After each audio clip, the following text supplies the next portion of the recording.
Thanks for joining us on KARE 11 News Now. I'm Lauren Lemanchek. Happening right now, Minneapolis Mayor Jacob Frey, along with other city leaders, are speaking out after a New York Times report about ramped up ICE enforcement in the Twin Cities targeting Somali immigrants. The Trump administration recently says that refugees from Somalia were, quote, completely taking over Minnesota. Let's go out right now to hear what the mayor has to say.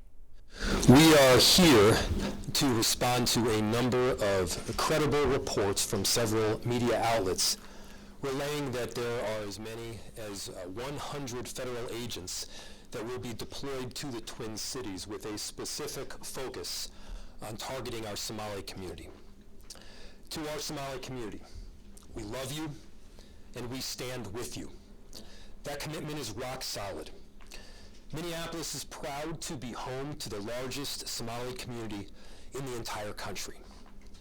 They've been here for decades in many instances. They're entrepreneurs and fathers. They benefit both the culture and the economic resilience of our city. Targeting Somali people means that due process will be violated. Mistakes will be made. And let's be clear, it means that American citizens will be detained for no other reason than the fact that they look like they are Somali. That is not now and will never be a legitimate reason. For decades, the Somali community has added greatly to our city. The economic fabric, their hard work, their leadership, it has made Minneapolis a better place. We are not given advance notice or inside information about these kinds of operations. But here's what we can promise. We will not compromise our values here in Minneapolis. Our values and our commitment to the Somali community, to every community of immigrants and people in our city, is rock solid and will be unwavering. Our police, many of whom are Somali themselves, are trusted partners in keeping people safe. They will not collaborate with any federal agency around doing immigration enforcement work.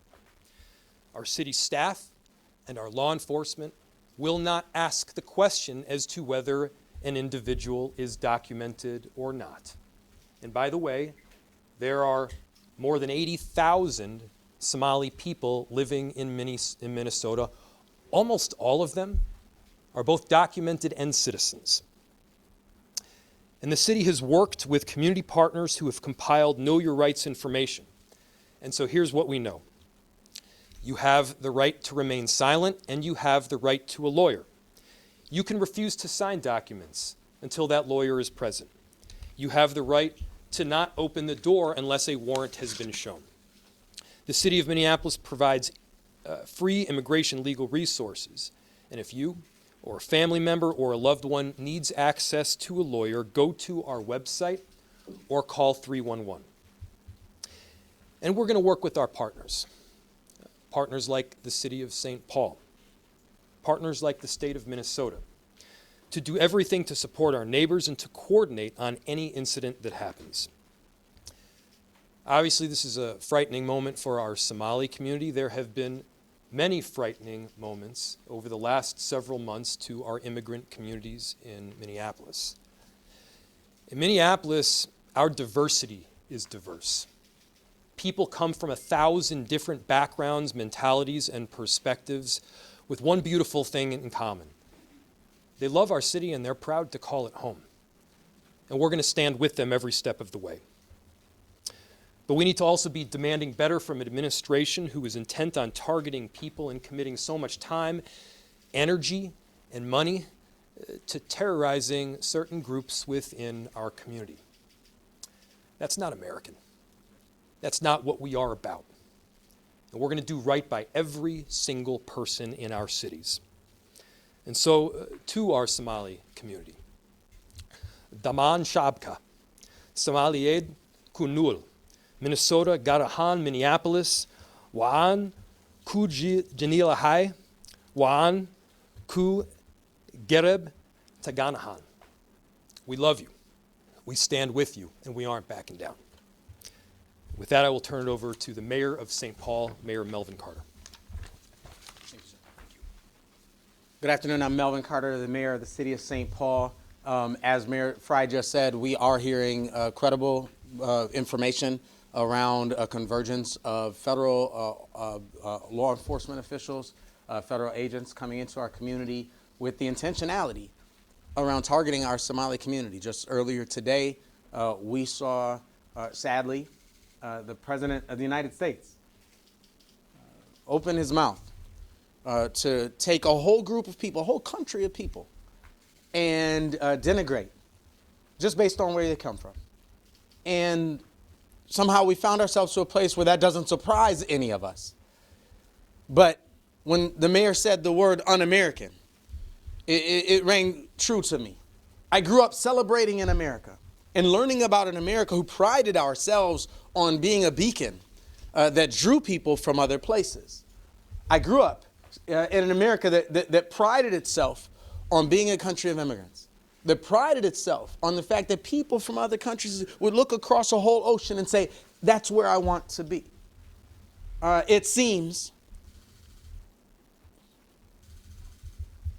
that what we learned was that we've prided ourselves, and we have decades and generations of priding ourselves on being a beacon for immigration from Europe. And it seems to many of us like the darker skinned the immigrants who come to our country are, the more our posture on immigration as a country has shifted. That's un-American. That's concerning. And I get particularly concerned as someone who, we work all day, every day on public safety and keeping our communities safe. And all of you have heard me brag about the public safety outcomes that we're achieving and that we're really proud of. And we've understood and embraced an approach to public safety that isn't about pitting our officers or law enforcement against community members, but it's figuring out how to get our officers and our community members working together on the same side of the table as much as humanly possible.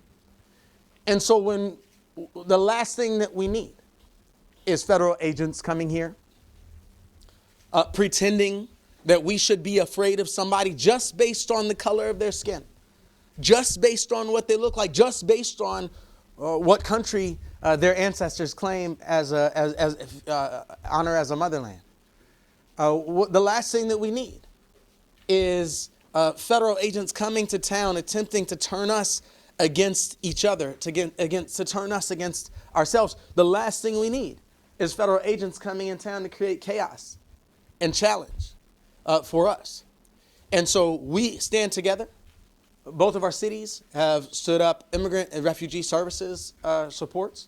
In St. Paul, it's our Office of Immigrant and Refugee Services in our city attorney's office. We encourage folks to look to those websites. We encourage folks to look to the organizations that serve immigrants and refugees across our community, because we have constant reminders out there about what your rights are. You have rights.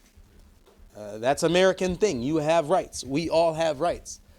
And so we'll be sharing on social media today some of those resources are that people need to look to. We'll be working with our police department to ensure our capability of facilitating peaceful protests, as I imagine we'll see some people who will want to stand up and say that we disagree with this federal targeting. And just like Mayor Fry just said, we in St. Paul celebrate our large Somali community.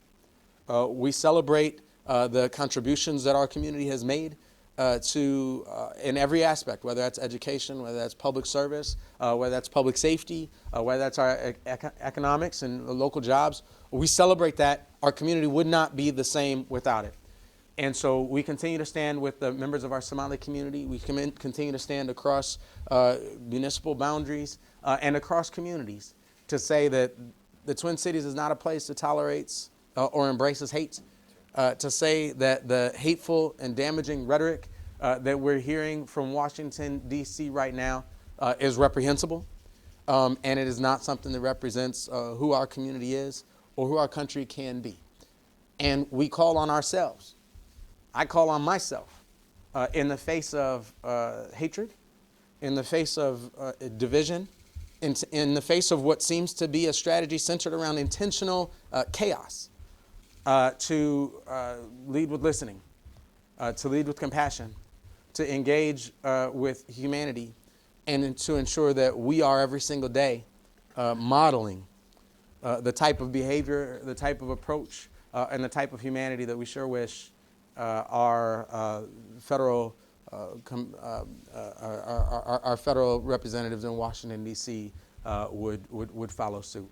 We have the capacity as a local community to be that loving, incredible place. That's who we are, that's what we are, and that's certainly something that we don't need federal agents coming and disturbing. Thank you all for being here, and with that, I think I'm turning over to Councilmember Rossman. Oh, I'm sorry, to Councilmember Rossman. Thank you. Good afternoon. My name is Jamal Osman. I am the council member of Ward 6, someone who represents the largest East African community in Minneapolis. I am proud to say I'm a Somali American. This country welcomed me and my family 26 years ago. It has provided me a life that I did not have in Somalia. We came here and we are thankful to be here. I've been educated here, got the opportunity to serve my community, to be a council member. I know many families are fearful tonight. They are. But I want you to know that City of Minneapolis stand behind you as the leaders, both mayors and the chief and everyone that stand behind you are here to stand with you.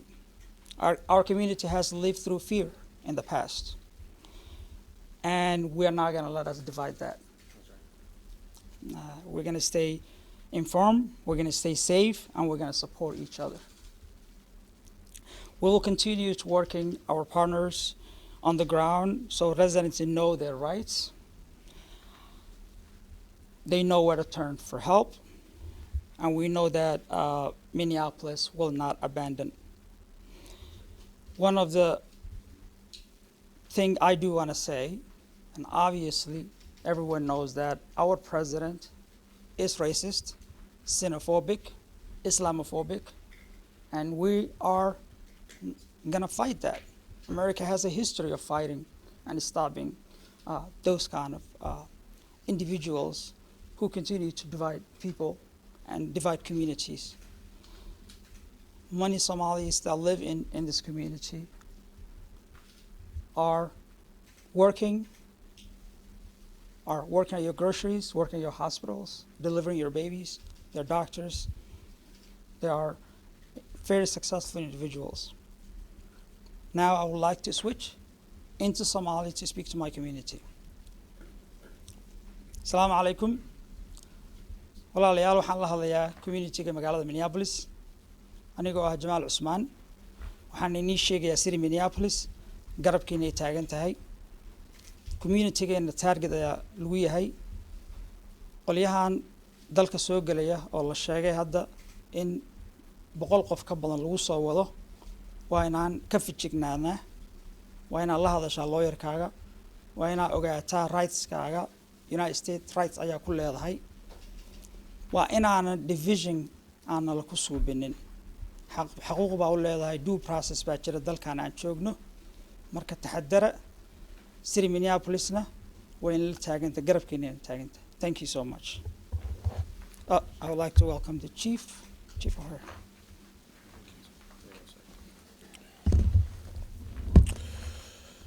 Good afternoon. My name is Brian O'Hara, B-R-I-A-N, O''H-A-R-A. I am the Minneapolis Police Chief. I know the recent reports that are circulating among the media are concerning. I just want to be clear.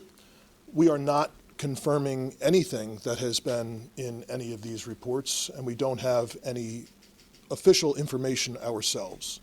What we are aware of is what has been happening in our community. And our involvement, the mayor's leadership on that, council members and other elected officials in the city did not start today. That's been going on.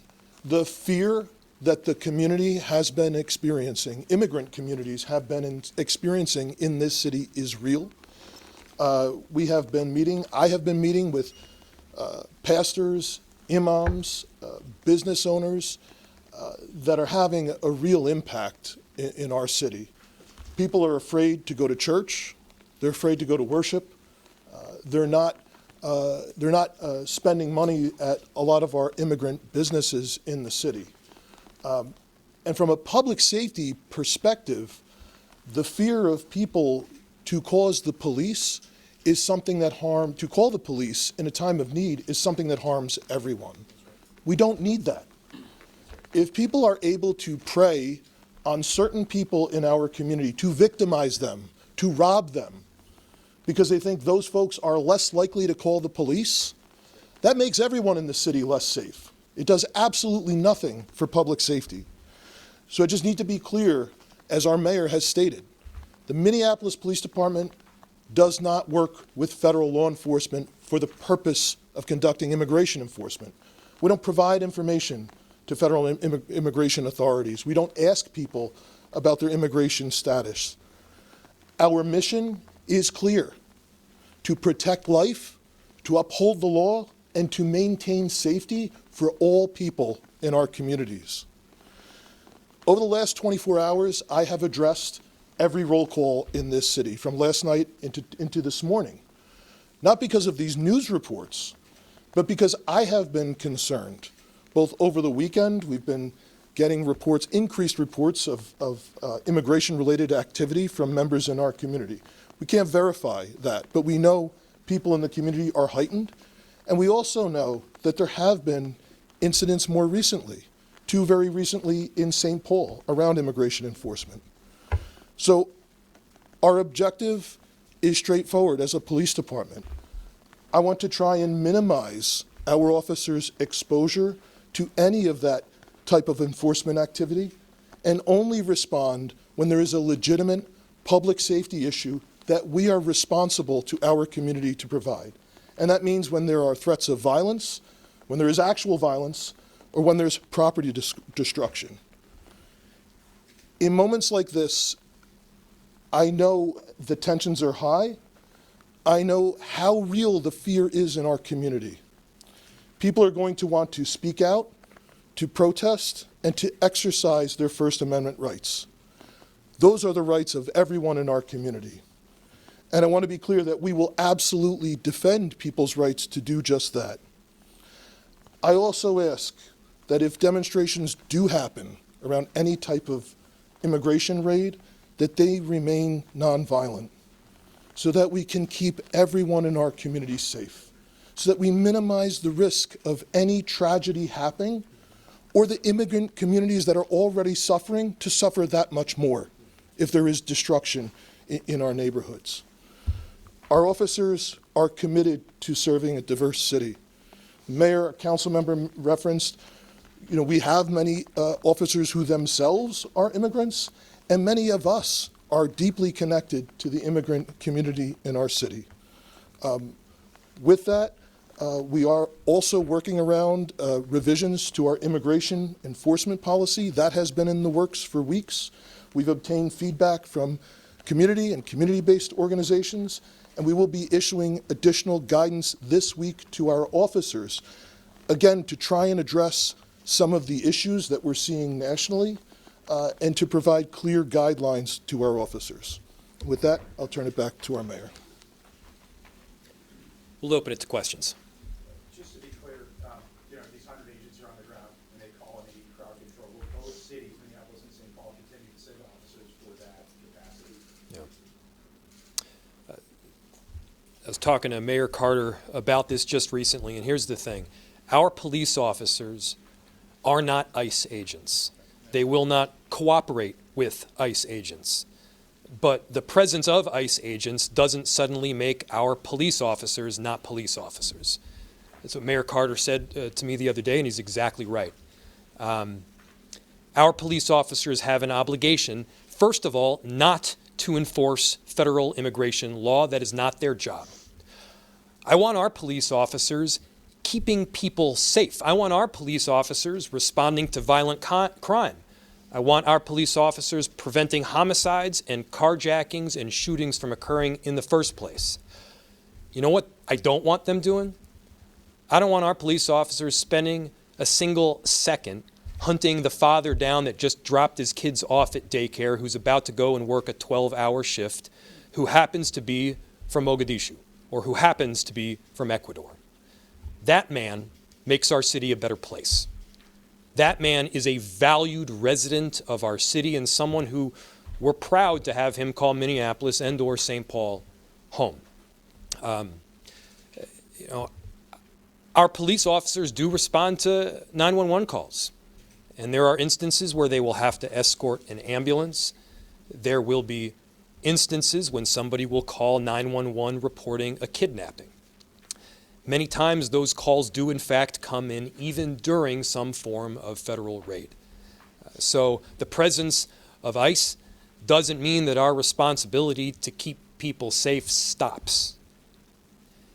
It means that we have to be there to protect people, to protect property, and to save lives. That job doesn't get thrown in the garbage simply because the actions of the federal government happen to be garbage themselves. Please. If I can respond to that, what we need is a law enforcement presence that's a stabilizing and reassuring presence. Our law enforcement presence ought to make people feel more safe, less fearful, that's the word that you use, and help us facilitate safe outcomes in our community. That's the problem with what we see from the federal government right now, is that we're seeing federal agents operate in communities across our country, not just St. Paul and Minneapolis, but in communities across our country in ways that certainly by impact, certainly have the impact and actually seem to be designed for the purpose of making people more fearful and making people feel less safe in our community. That's a subversion. The problem is, in St. Paul and in Minneapolis and all across the country, is that we see federal agents showing up, and like I said, it feels to me intentionally, but whether it's intentional or not, federal agents showing up in communities across this country and having the impact of making people feel less safe, of making situations feel chaotic. And it is the responsibility of our police officers to respond to unsafe and chaotic situations in our community and help to try to be a stabilizing presence. And that's what I said earlier, and I think Chief O'Hara acknowledged this as well. And the truth is, you can interrupt me if you like, I don't even actually like the phrase crowd control, because our goal has to be what I said at the beginning, to be a stabilizing presence, to be a reassuring presence, and as you've heard many people say today, to facilitate, not control a crowd, but to facilitate the crowd's ability to safely express their First Amendment rights. Now, one of the key things to that is we have people across this metro area who've been trained as peaceful interveners, people who've been trained as witnesses, as people who've been trained to be able to help be organizers. And when we show up to those protests, it's our responsibility to help enforce and follow the norms that help to keep that a peaceful protest, so that we can do our part as well to help be a stabilizing influence. And that's sort of what I was talking about when I said, we have to do the opposite of what they're doing.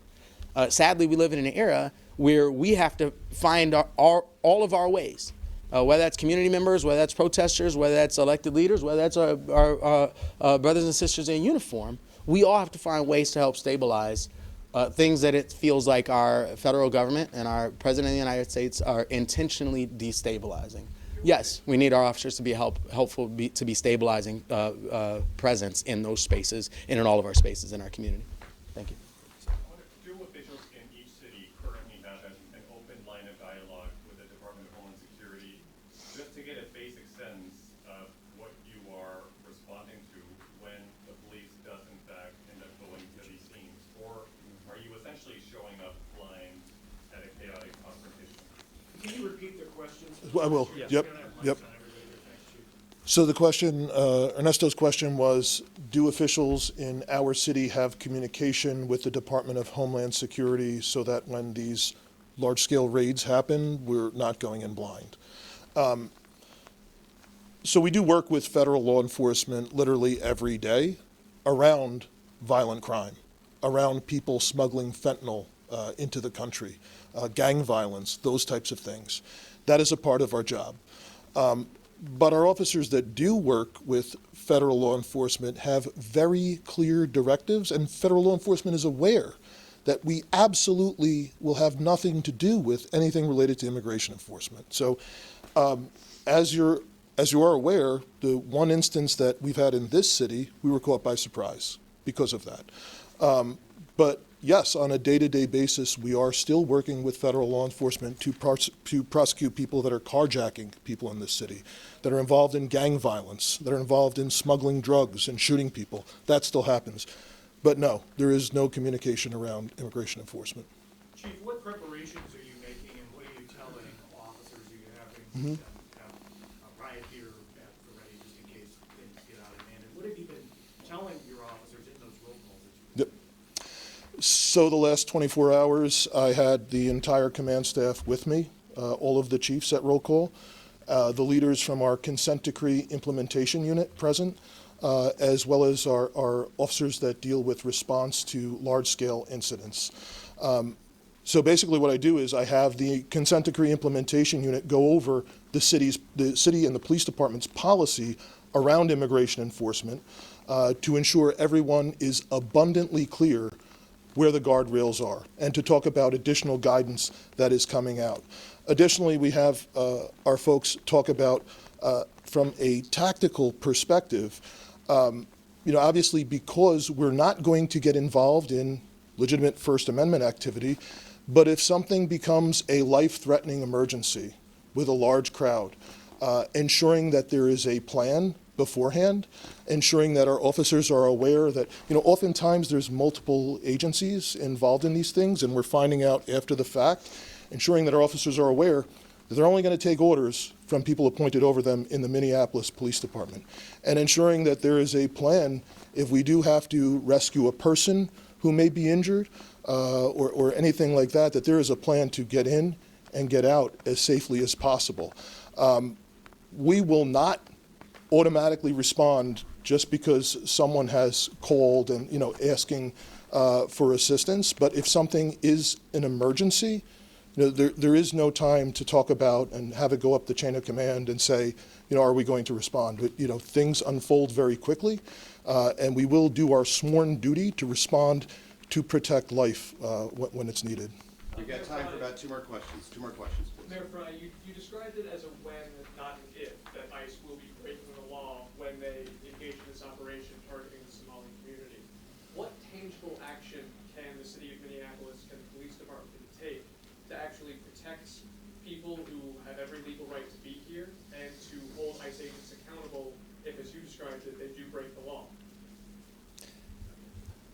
I'll start by noting that all of this is based on reports that have come out recently from the media.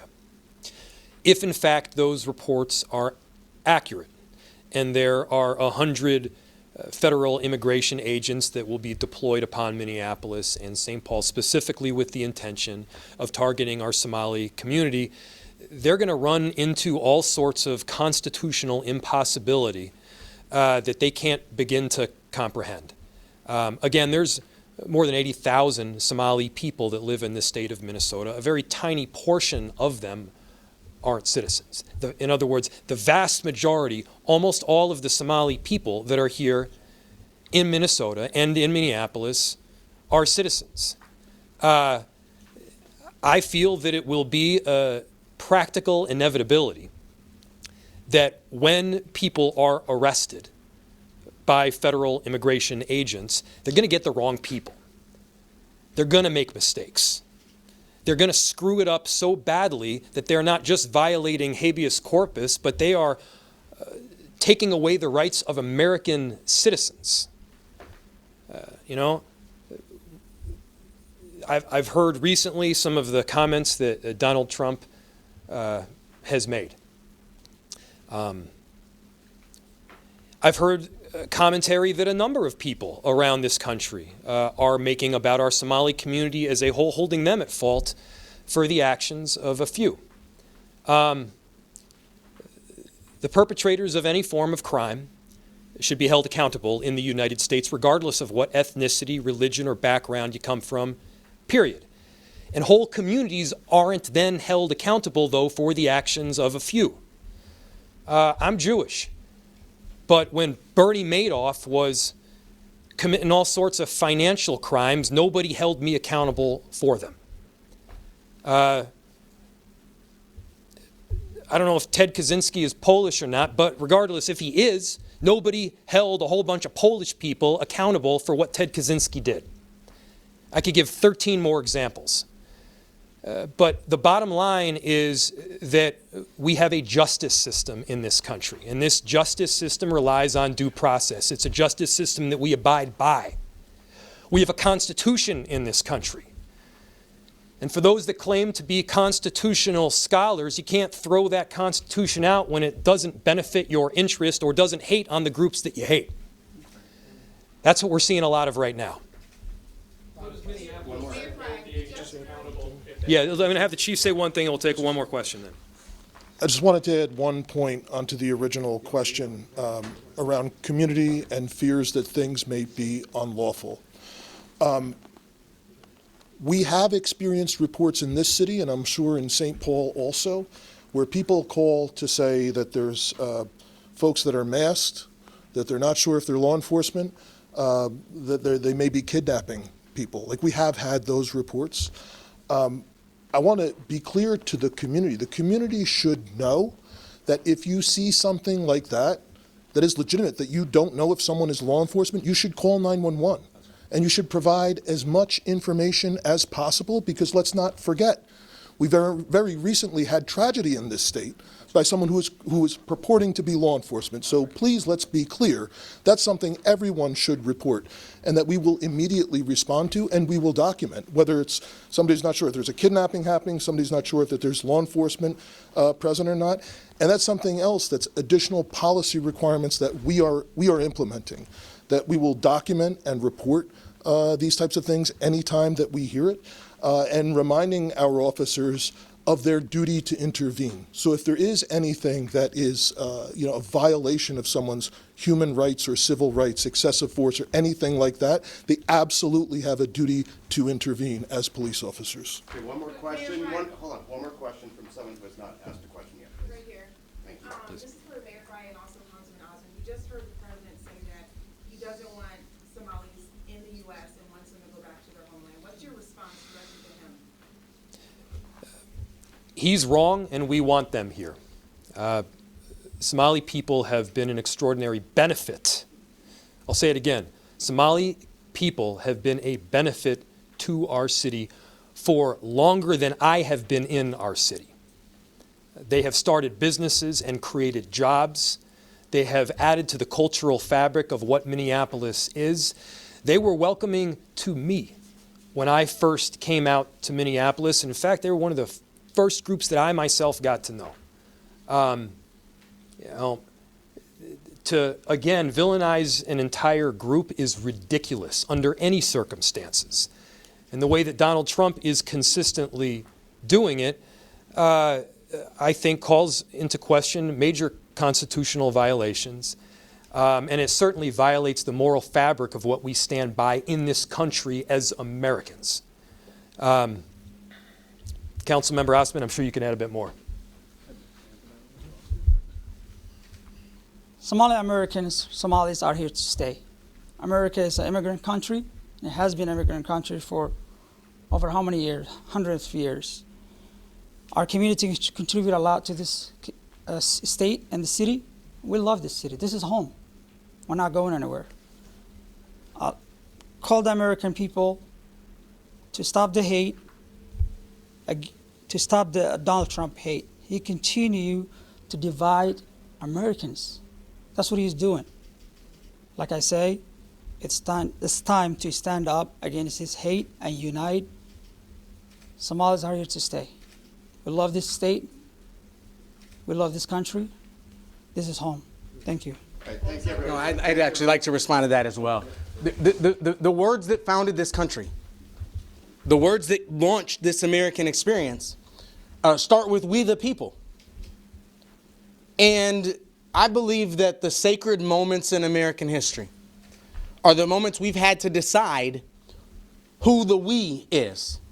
Who gets to be included in the we? Do we mean black people? Do we mean women? Do we mean immigrants? Do we mean gay and lesbian teenagers? We have to decide who is a part of the we when we say we the people. We the people. And the Constitution of the United States, the Declaration of Independence, says that the authority, the just power of our government, the just power of those federal agents, the just power of our police officers, that authority is granted by the consent of the governed. And so when we talk about attacks, racist, Islamophobic, xenophobic attacks on our Somali community, and you combine that with what Mayor Frye just said, the vast majority of our Somali community are citizens. So who he just attacked isn't just Somalis. Who he attacked is Somali Americans. Who he attacked is Americans. And so if the President of the United States is telling you out loud that he hates Americans, then I can't imagine a greater confession of incompetence to do the job that you've been hired to do than to say you don't believe that Americans belong in America. That's what Donald Trump said to us today, and it's very important for us to understand that that was not just an attack on our Somali community, it was an attack on our Somali community, and everything Mayor Frye and Councilman Osmond said is important. But it's easy to sit at home and say, oh, he's attacking them. He's attacking Americans, American citizens, American residents, American neighbors. They're destabilizing communities and trying to get us to be afraid of somebody because of what they look like. And as Mayor Frye said, it's probable that there will be constitutional abuses. It's not probable. It's what they're saying. They are saying they target people based on how they look.